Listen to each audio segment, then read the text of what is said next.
Planet Mission Part 1 by David Claiborne, as read by the author. New chapters every Monday. The full novel is available on Amazon.com and other online retailers. Links in the description.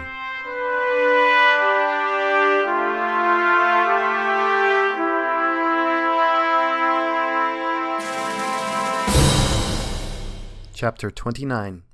He Who Helped Create It. Life continued for the missionaries as if a shadow had passed from camp. They packed up what remained of Jazzy's belongings to ship back to Earth should the opportunity present itself. They may have followed regulations in doing so, but they did not know whether they did or not. Regardless, it felt right to do. They packed up the clinic, which sat ragged at the edge of the plaza, and salvaged most of the PTFE cloth and poles. The equipment inside had been neglected, but still functioned. Several of the colonists joined them in their cleanup, including the mayor, who suggested they move their camp to the square near where the clinic had been. Tommy integrated the clinic and their remaining shelter into a larger habitat so they each had their own room. When they finished, they had a credible house, complete with a common room and bedrooms. Molly had helped with the move, but chose to remain in the city. As the days and weeks wore on, Junebuck had a fantastic time exploring the moon. He had no more success in cultivating the Polus fruit, but the planet proved a treasure trove for someone with unlimited curiosity. He spent his days working in the fields with the colonists or exploring with Tommy in his flyer. They flew from peak to peak with the excuse of mapping the terrain. They shared stories, both fact and fiction, with some having a touch of both. Junebuck held on tight, but still laughed with joy when Tommy threaded the eye of a rock arch with only a few feet to spare. Tommy found a love for the colonists' machines, even those beyond the fire he claimed as his own. He was becoming quite the pilot, and a decent mechanic too. The colonists obliged, and he would drag some new machine to camp and take it to pieces in the yard next to their new home while Junebuck sat at his workbench, dissecting or illustrating some new plant and deciding what to call it. The colonists named them first. That should be honored in their scientific name, he said to himself. Tommy grunted his assent, shoulders deep in the chassis of some machine. Waters missed Bo and worried about where he had gone and what had happened to him. He would want to know what had happened to Jazzy. Waters took to hiking again, though not alone. He often walked with Molly, always chaperoned by a club of bounding but respectful animals. He walked to the top of a peak where he held up his phone in vain and tried to raise his signal, but it was no use. The response was always the same, static and interference. Although Mufasa required that missionaries keep their hair short and under a cap for the sake of sanitation, Molly's dark hair had grown and now hung well below her shoulders. The uniform cap, which could be flattering in its own way as a symbol of humanity's accomplishments, did not compare to the beauty of Molly's hair. It was like a glory to her, a better covering than any hat no matter what it signified. Waters caught himself looking at her. He felt ashamed and thrilled at the same time when she looked back. He rode on Polus bears as much as he hiked, often accompanied by Jonathan and other colonists. Their conversations were often filled with less weighty topics than before, with Waters learning from the colonists about subjects the missionaries would never have bothered to learn before. Nearly everything the colonists did was based on interest. Technology took care of their needs. They therefore pursued what activity their talents lent them. Those who worked the fields or tended the trees did so because they enjoyed it. Those who kept the bees did so likewise. There were painters, musicians, poets, writers, sculptors, dancers, and all manner of high art, in addition to athletics. Others studied the planet's ecology, geology, meteorology, and the system's cosmology. Some delved into literature, or studied scripture, or language, or history. Some spent their time with the animals. Some explored. Some were engineers and designers. Some were architects, and some programmed. Technology freed them to pursue that which they wished, and so the colonists worked, each according to their God-given gifts. Indeed, Waters was amazed that the colonists had achieved a peaceful and prosperous society where people were free to seek their own happiness without the administration's assistance. One day, Waters returned from riding. He cast off his poncho, hung his shema and glasses on the corner of his bed, and on a whim picked up a mission tablet to kill time before he met Molly for dinner. He ran through their old lessons and training. It was all so strange to him now. He tossed the tablet into a box which held remnants from Jazzy's clinic, and noticed a second tablet in the box. It was one designated specifically for him as director and labeled sensitive. He opened the device with his thumbprint. It contained many of the same training topics, but his provided more detail.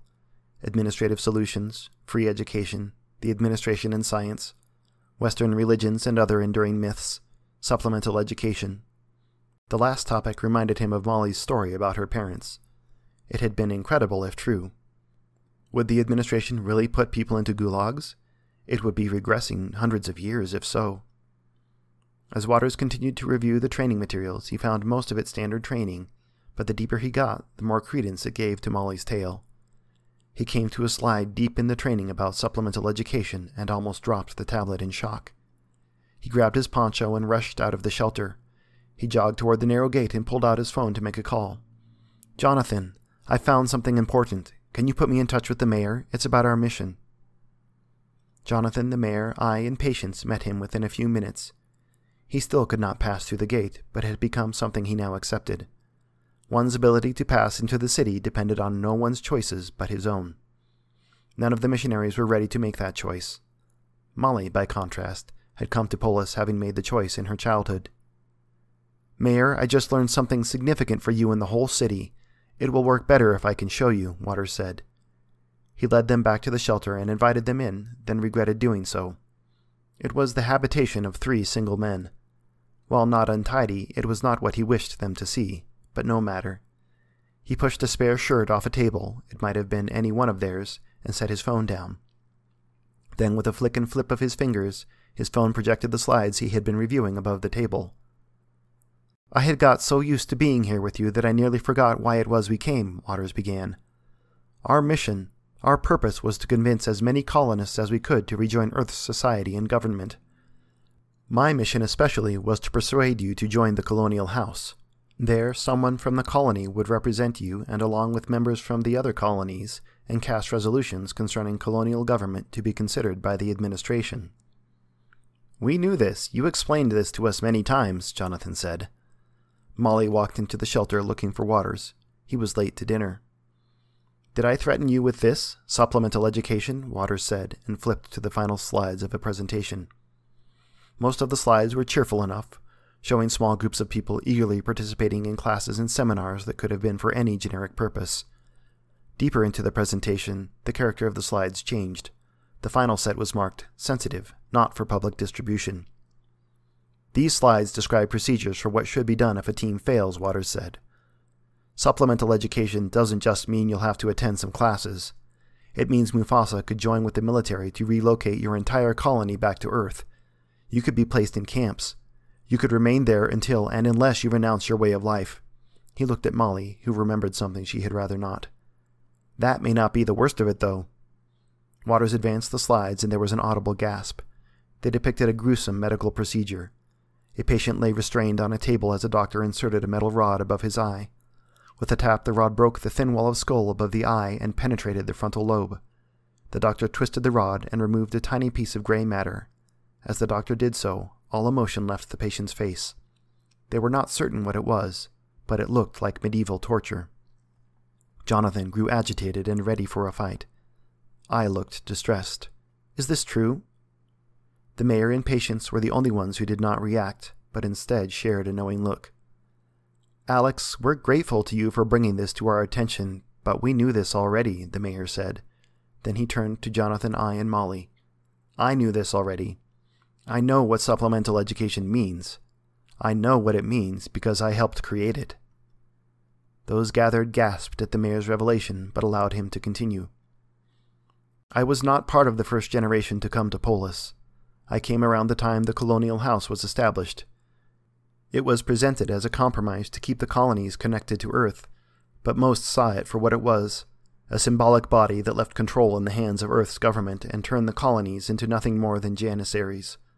My division was tasked with developing the program, the same division that would send you on your mission years later. As the true intentions of the program finally became clear to me, I made plans to leave myself." Waters was the first to speak. "Mayor, the colonial house was established almost 100 years ago. What you're saying is impossible. You would have to be more than—" Waters did the napkin math in his head. 120 years old. "My 136th birthday is later this month," the mayor responded. Waters was agog. The mayor looked older, but not elderly. Past middle age, but still not old enough to be eligible for the administration's retirement support. Waters assumed he was in his mid-50s. "That's not possible," he said. It was not an expression of disbelief. "It's this planet, Alex. The fruit of the vine not only heals and mends broken bones, it extends our life, though it will never be everlasting. Not in this world. Those born here, like Jonathan and I, will live even longer. Even just the year you spent here will extend your life. You must have noticed already. The fruit of the vine can do things that are almost miraculous, but it's not just the fruit. This whole planet was made somehow more. The air, the water, the plants, the animals, even the weather, they're all more than they were on Earth. I've been away for so long that it's hard to remember things weren't always this way, but it's as if everything here is more itself, more the way it was meant to be all along." "Bo, where are you? Why won't you answer?" Waters was at the top of a peak once more, trying to contact his fellow missionary. There had been a brief break in the atmospheric interference. He could see that Bo was receiving a signal, but he would not answer. "I'm sure he would answer if he could," Molly said. "You would think he'd answer a call from the missionaries he hadn't seen for weeks, no, months," Waters said. "It's hard to let go, isn't it?" Molly said. She was right. Their mission had effectively ended with Jazzy's death. None of them attempted to proselytize the colonists further. Not that their efforts were effective anyway, but the endeavor seemed futile, even counterproductive now that they knew the colonists. Waters kicked a rock with his foot, just hard enough to let it know he was frustrated, if it would listen. "We can try again later, I guess," he said. They started down the mountain. A brace of Arcuda followed at a respectful distance, hoping for riders. A troop of what Molly had named learcats gamboled and chittered about their feet. They dug every so often to chomp on a grub. They were small, about the size of a prairie dog, but with a longer face and body and long ringed tail. Like nearly all animals on Polus, they had 3 pairs of vestigial wings, though theirs were still somewhat useful. They leapt after insects, and their wings fluttered, contributing to the jump in their own way. Sometimes they caught a bug between raccoon-like front paws and sat back on their tiny haunches and munched gleefully. Molly took Waters' hand. Waters squeezed hers back. They walked for a while, enjoying each other's company, before Molly spoke. "Why is it that you haven't joined the colonists yet?" Waters knew this question would come. It was the one thing that still separated him from Molly. "I'm just not ready yet." "But why? You know what we believe is true. You can see for yourself," she said. "It's not an easy choice to make," Waters replied. "You're right. I know it's true, but it's more than that. I think I do believe, but it's still hard. Joining the colonists means more than saying some words. It means leaving behind everything. I could never go back to Earth. Polus is wonderful. It might even be paradise.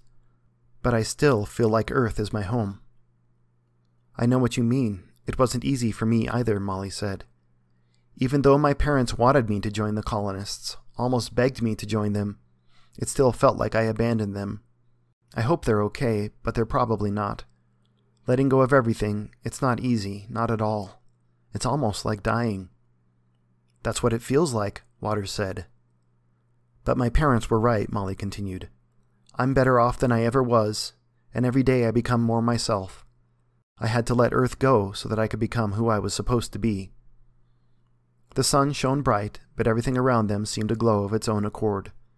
The tall grass vibrated with energy, vivid green and yellow coursed through a layer of soft fuzz. The trees were an earthy ochre. Deep grooves in the bark practically invited them to take hold and climb as high as they dared.